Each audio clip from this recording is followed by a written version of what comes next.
Yay! Good Monday morning, everybody. Happy early Thanksgiving. That is this Thursday. Man, I cannot believe a year has already pretty much flown by. We're closing in at the end of the year, but you guys know me, Amy, here with Author Talk with Russell Fern, our lovely guest today, Rosa. So, hey, you guys, how are you doing? How was everybody's weekend? I got my booster shot, so I spent the weekend chillaxing and feeling kind of muscly, achy, and but with her stinky dog. My dog is not stinky anymore. She's skunk dog. She's not a skunky dog, but I do have Mr. Merlin this week and next week. So I've got two big people in my house.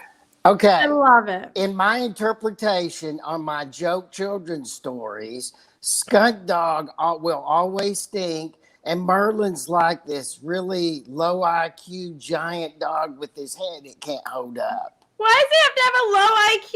Oh, poor Merlin. That's so sad. Why does he have to have a low IQ? That's mean. Merlin is actually quite a smart little fellow, but he doesn't look like it. Not to Russell. To Russell, he has a low IQ. So why are you squeaking?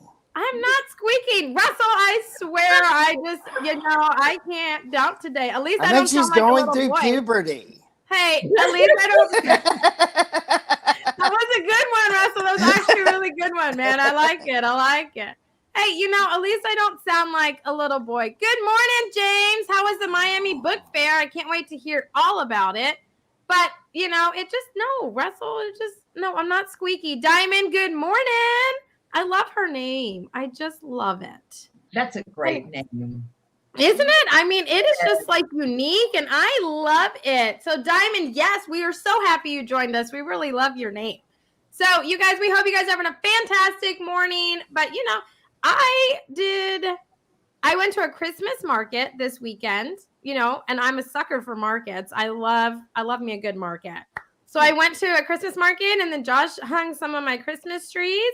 And now it's just getting everything ready to travel for the holidays. So it's a fun time. Did you say Christmas trees as in more than one Christmas? Oh, no, I meant my Christmas lights. I'm sorry. I have my mind on my Christmas trees. I was going to say, no. It takes a lot for me to actually get motivated to put up one Christmas tree. Oh, my goodness. Put up You should go to my mama's house because my mama has I want to say 5 or 6 Christmas trees. There's almost a tree in every room. I'm just saying. And she already has them up. She has her stockings up. Christmas is my mom's time of year. Your mother is obsessive. In a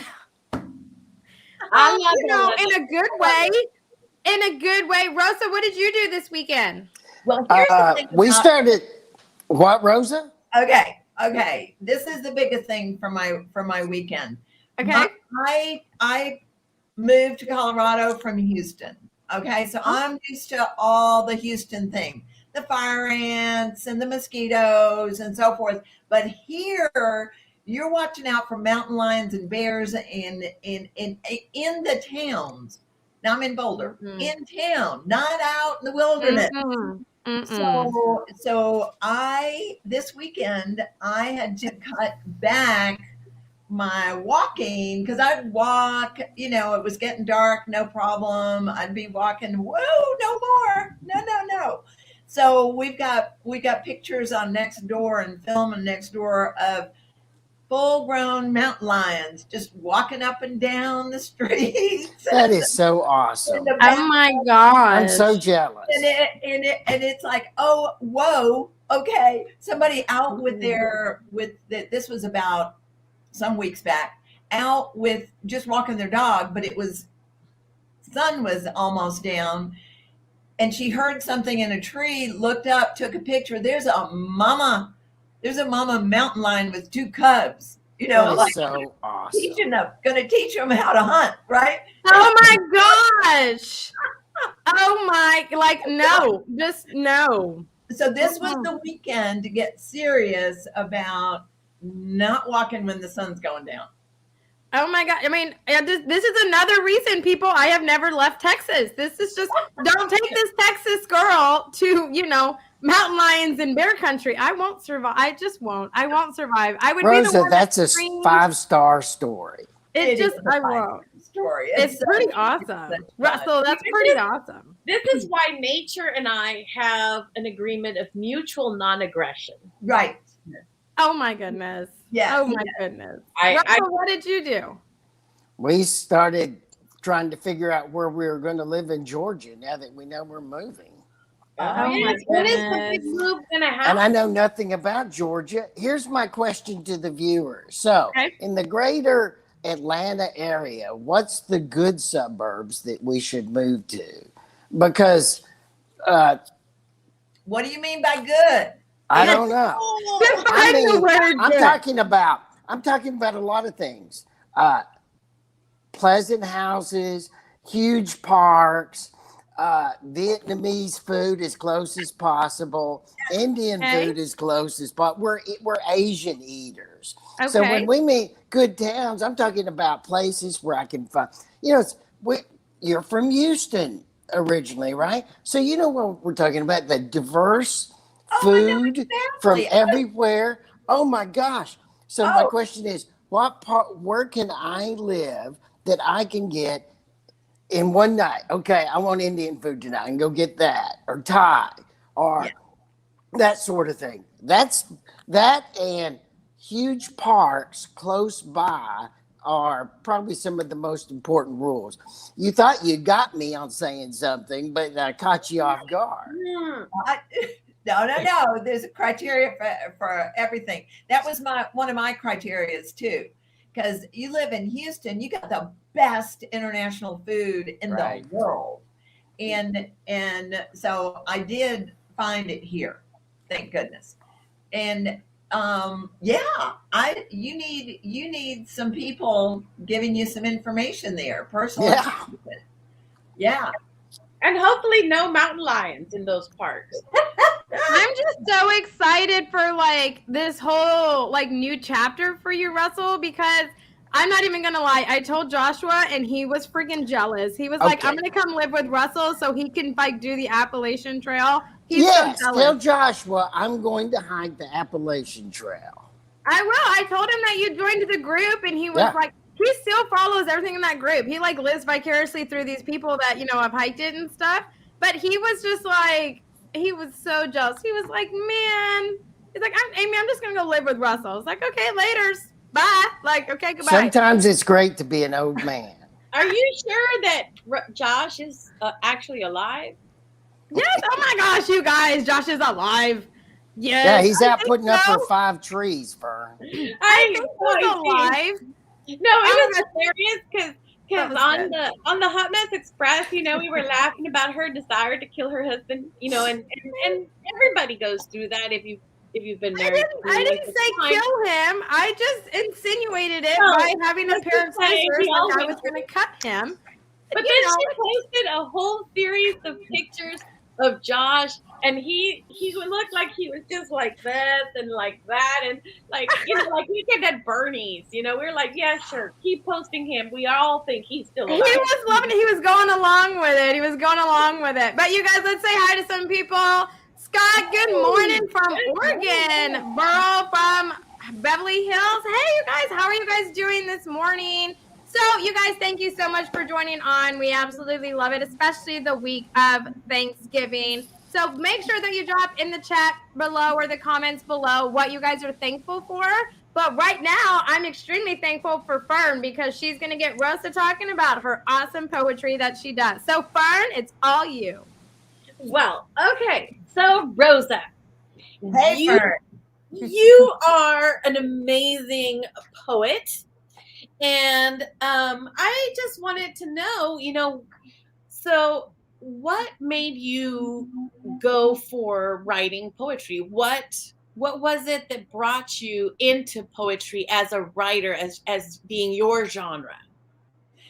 So I've been writing prose for quite a while and honing my craft in prose and dabbling in poetry just off and on, and really being able to drop in nicely. But I'm Chilean, okay? I born in Santiago, Chile, and the poet of Chile is Pablo Neruda.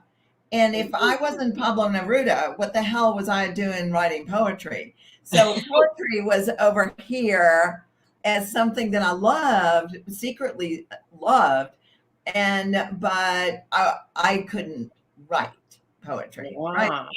Then my my granddaughter, was diagnosed with terminal breast cancer, a very aggressive strain of breast cancer that we were told from the beginning, this, unless there is a treatment that comes down the pike and we want to keep her alive as long as possible for that, this is terminal. So I couldn't write. I flat out nothing. And that's not good for me. And so my writing teacher and writing coach, Fern, who you know, Max Regan, and who had been working with for quite a while, and he just turned me toward poetry. And he said, you cannot stop writing. You can say a lot in a few words, and you write poetry. And I protested. And he said, oh, no, he just wasn't having it. So I found that poetry was the way. So for 3 years, I turned all of my writing toward poetry, and I wrote throughout the 2 years of my daughter's illness, and then a year after, and kept writing after she passed. And then one day I put it all out in the living room floor and realized that I could pick the poems that told the arc of the story from a mother's standpoint, which is not, I couldn't find that when I looked for it. I couldn't find that.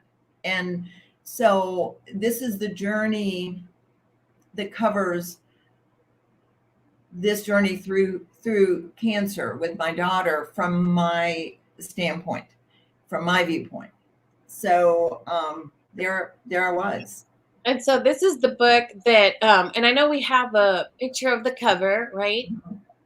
So this is the collection of poetry that is a mother's perspective on being there for her daughter going through the cancer.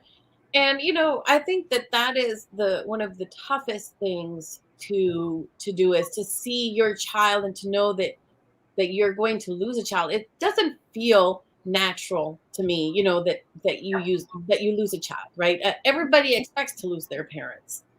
Right. But the other way around feels really hard. And so for poetry, that was your solace then. That was the way that you were able to, you didn't actually intend then for this to be anything in the beginning. It was just. No, this was purely to get myself through, purely a place for me to say what was happening from my perspective and get it out, because I couldn't talk about it. I couldn't talk about it as honestly as I could on the page.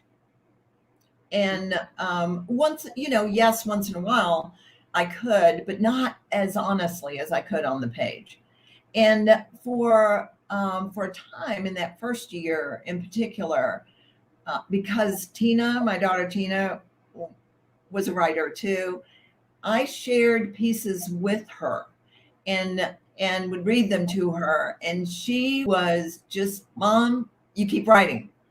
It's like she would sit and sometimes tear up, sometimes laugh, and was right there with it. And she just said, you keep writing, keep writing. And that's how we were with each other. So she was into writing as well. Oh yeah. Did you guys do any co-writing together? Not necessarily in this book, but like any time. Did you guys know? No, we didn't do co-writing together, but we did attend writing classes together. and would share writing, and just share the passion of writing and the fun of writing. And we would give each other pieces and say, okay, what am I missing? Where do you get distracted? What's going on? And give each other feedback.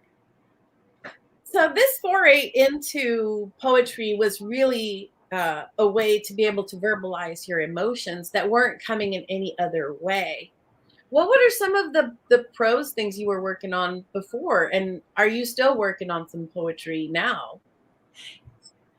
Yes, both.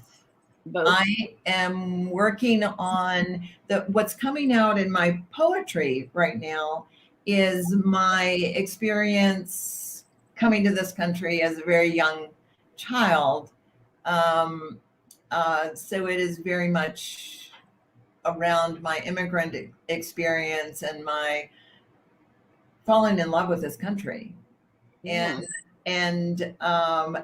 also being different all the way through.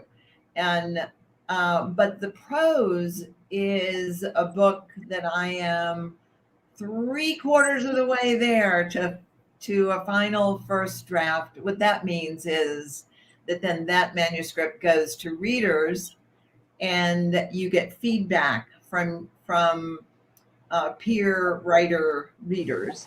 Your beta readers. Rosa, you're going to do that after just your first draft? First draft. That means you have shined up everything to the nth degree, to your level of craft, to what you want to say. You put it in the form that you want it read. You got it down as best you can. And holy crap. I guess I shouldn't have just told Fern to tell her phone off. I should No, have told Rosa too. I liked it though. It was like a good little like theme song, like intermission theme song. It made Fern mad when I told her before, because her phone always comes off at the 15-minute mark, and here it is, 17:23. And it was Rosa. It was Rosa today. Oh my goodness. You rebel, you. I liked it. It really made for a good, intermission theme song. I was digging it. I applaud it. It was awesome. I don't like it. I apologize. I thought I turned off the sound, but I have to put it on airplane mode for it really not to ring. Oh, okay. Okay. It's all good. No worries. Yeah. No, the peer writer readers that goes when you've got it in your mind complete. Okay. Right. And that you think you're done, right? That you think you're done, but right. Are you really? And that's the answer to that is probably not. Okay. I got to say this, because Fern and I constantly have arguments about who should you entrust your manuscript to when you're serious. And Yes. Fern and I are bitter enemies about this, because she likes to offer her stuff to groups of people, and I'm against that. There's one or two people I'll share it with. They're the ones I respect. The rest of them, I don't want to hear what they think. I'm working. But I don't want to get on that. I was hoping to hear some of your poetry. Oh, that's true. That's true. Can you share one of your poems, my friend? I can. Let me do this one. Okay. This one is called Tattooed Angel. Tattooed Angel. I can't take my eyes off his tongue piercing. The small white stainless ball flashing between words, a small click inside his laughter, a metal tic-tac inside his smile. He calls me Mom. I look behind me to see who he's talking to. He grabs me up into his muscled arms, my right ear suddenly tight against his chest, and then I hear it. The boom, boom, boom of his orphan heart, and my shoulders soften. I want to escape his words. Don't worry, Mama. I'll take good care of her. My mind spins, trying to be still. My tears crack the cool surface of his AC/DC t-shirt. An eager puppy, sincere as apple pie, too loud, too talky, man-boy eyes looking into mine, tangling in my cautious mother antenna. Don't worry, Mama. I'll take good care of her. I look past biceps lined in purple ink, past the red swirls and yellow flowers, and see bags of trash he has carried to the curb, prescription bottles in a careful line, pills he has cupped in his hand every 4 hours, day and night, for her to swallow, containers of bloody fluids he has measured, emptying her surgical drains. My daughter's oozing wounds where only 3 days ago her sweet breast lay. The way he kisses her swollen hand with the IV port still embedded. Don't worry, Mama. I'll take good care of her. I look around. The bathroom is clean. The dishes are washed. But he is still the stranger I met only last week, the one who moved 350 miles to join his life to hers. Only last week, she was that voracious woman, bold and sexy, unstoppable. 7 days ago, 7 centuries ago. And I see it now in her eyes when she wakes at night and he is there. She is that woman still, because he refuses to see her any other way. That is so beautiful, my friend. I don't know if you can hear my snapping because my snapping sucks, but I'm totally snapping. Here, I got you. I got you. I got you. It's like I am just a dreadfully bad snapper. I can snap, okay? My children's know my snap, so I can snap loud, okay? Like, let's just say you need a snap, call Amy, because you can hear that. But no, oh my gosh, Rosa, that was beautiful. It was very, I'm like at a loss of words, but I could just imagine this whole scene. And I guess imagery, it was very like visionary and imagery for me. And it was just like, oh my, my feelings are there. Okay. In that poem, I'm just like, oh my gosh, the love that's there. I mean, that was just, Yeah, that was beautiful. It truly was. thank you. Thank Oh you. my gosh. This is one of the, often with books of poetry, you can just flip through anywhere and pick up a poem. And I wanted to create something where you could do that and still get what's there, but that it's really meant to be read beginning to end, because then you get the arc of the journey. And it's not usual for a collection of poetry to actually have the arc of a story. But this is how it most powerfully It can be lay, used. or this. Yeah. the And I form- think that is very unique because, like you said, most of the time poetry is more thematically connected. It's more of like these poems have this theme in them and they're kind of grouped together by themes versus a story arc. right.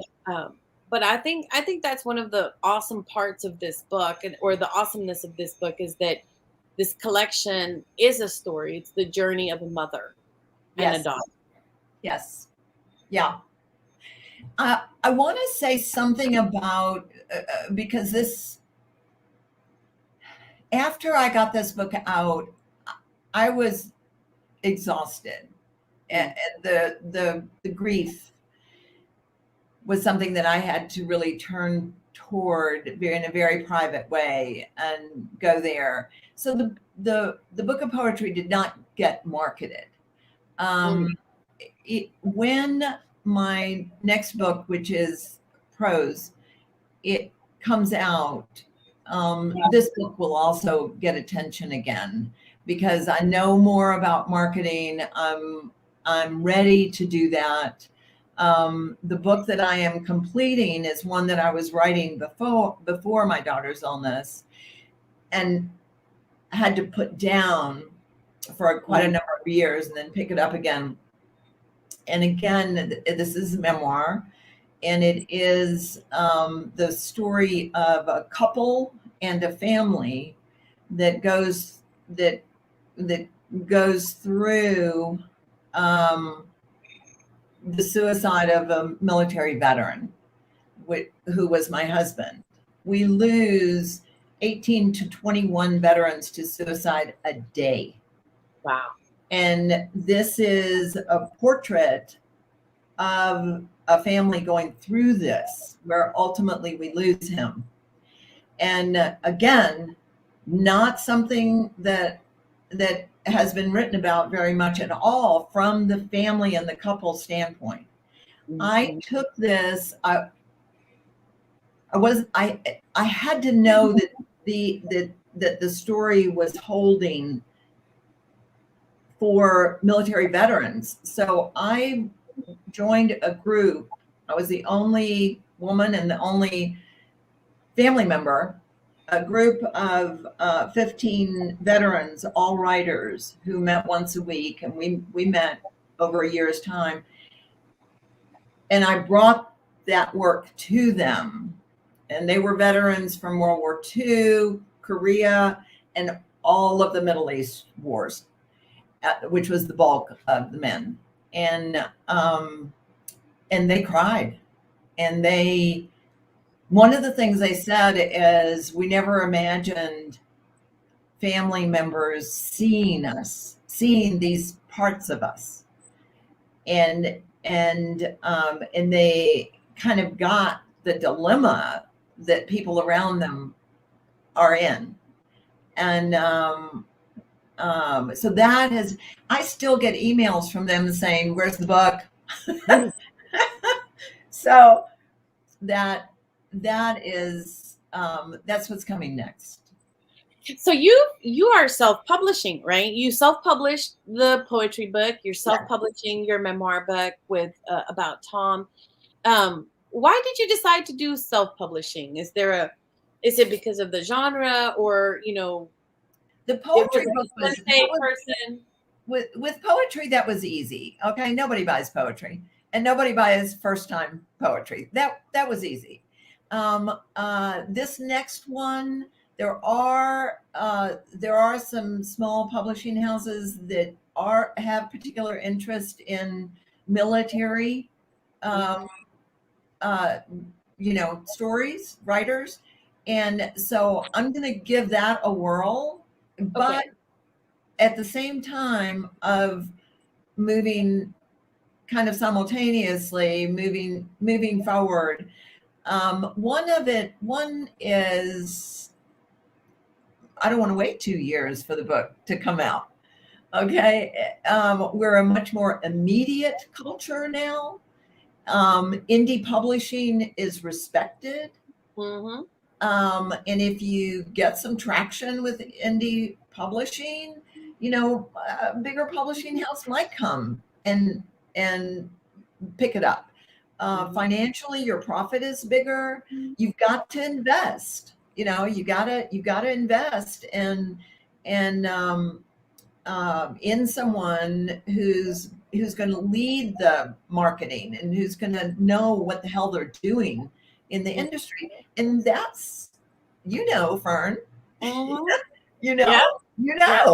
this is now available. You're not, even just when I did the poetry book, there weren't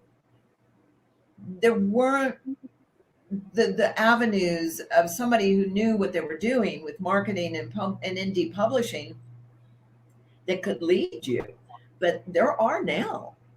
Yeah, I mean, and that is the cool thing about this time in that you as a writer can take creative control of a lot of things. If you have that mindset of being able to do a business, switching in your brain to business versus the creative part of. Amy and Sandy did my first book. Mhm. Yes. We did. Yes, we did. And it was a lot of fun. But speaking about marketing and investing in yourself, you guys, you always have the opportunity to join Through the Eyes of Authors. But tonight on Through the Eyes of Authors, it is going to be a meet and greet. So, as most of you guys know, I am putting on this 12 days of page turners the first 12 days of December. I've decided to, go insane the first 12 days, and I decided to do this. Now, we have over 40 authors that are participating.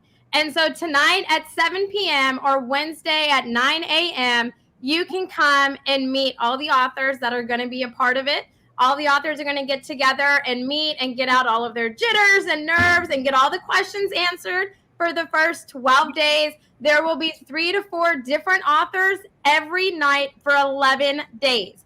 On the 12th day, now that is going to be all 40 plus authors together, and all of them have some awesome holiday specials for you, because the greatest gift that you can give anyone in your family or friend that is an avid reader is the gift of a book. And we have some amazing deals and some awesome books for you guys. So you're going to want to tune in the first 12 days of December to meet some of these amazing authors. And let me just tell you, they are all different genres. So every night you are getting 3 to 4 authors, each in a different genre. So you really don't know what you're going to get every night, except I do, because I put it together. But speaking of marketing and investing, those are one of the options that Abundantly Social and Through the Eyes of Authors do offer you. So tonight, no, we don't have a training. We have a meet and greet. And if you want to come and just hear these authors, let me know. I'll send you the link. But you are more than welcome. But my time Nazi over there is telling me that we do have to wrap it up, you guys. So Rosa, thank you so much for coming on. Your poetry is beautiful. I cannot wait for your next book to come out. And so closing statements, I'm going to kick it to you, Russell, because you have the Christmas tree in the background, so you get to go first. Thank you. Before we leave, I would like Rosa to say where people can find her books. Number 2 is, if you're listening to us on the podcast instead of live on Facebook, which is most likely because most people listen to us on the podcast on the available channels during the week. Thank you for listening to us. Yes. Have a great Thanksgiving, guys. Absolutely. We love our listeners. You guys are amazing. Make sure you come over to the Facebook group and check us out and, see what all we do. I talk a lot with my hands. I'm very animated, so you're always going to be entertained for sure. But Fern, closing statement from you. Oh, well, I'm just glad to have Rosa with us today. I get to be in a writer's group with her every month. I get to hear her writing all the time, and I just adore her work. And if you know of anybody who is going through the situation with cancer, has a child that has been going through it, this is a great inspiration. Her poetry book will inspire and will help. So please check it out, my friends. Check out Rosa's beautiful work. Yes, absolutely, you guys. We highly recommend it. Rosa, thank you so much. I have a feeling you'd like to say some things, so go for it. Thank you, Amy, Russell, and Fern, and for having me today. This was a great deal of fun. I totally appreciate it. The poetry book, the title is Skydiver, Poems for My Daughter. If you look up Skydiver, you'll get all the manuals on skydiving. So it's best to look it up by my name, Rosa Glenn Reilly. And it is available on Amazon. You can get your independent bookstore to order it for you. That's not a problem. And so I thank you for having me as your guest today. This was wonderful, and I truly appreciate it. Oh, absolutely. We have loved listening to your poem and listening and hearing your story behind it. And you guys, in the comments below is Rosa's website. You can also see her book there and learn more information about her upcoming books, and everything like that. So make sure you go and check it out. Fern, what were you going to say? I was gonna say, I hope that you come back when it's time to release your rememoir, my friend. You need to come back and share a little more with us from your writing. I would be happy to.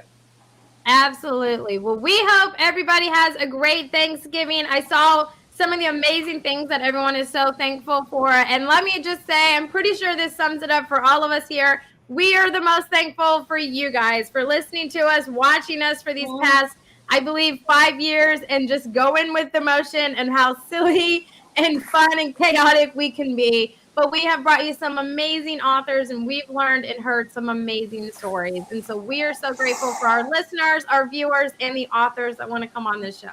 So have a great Thanksgiving, everybody, and we'll catch you all next Monday. Bye.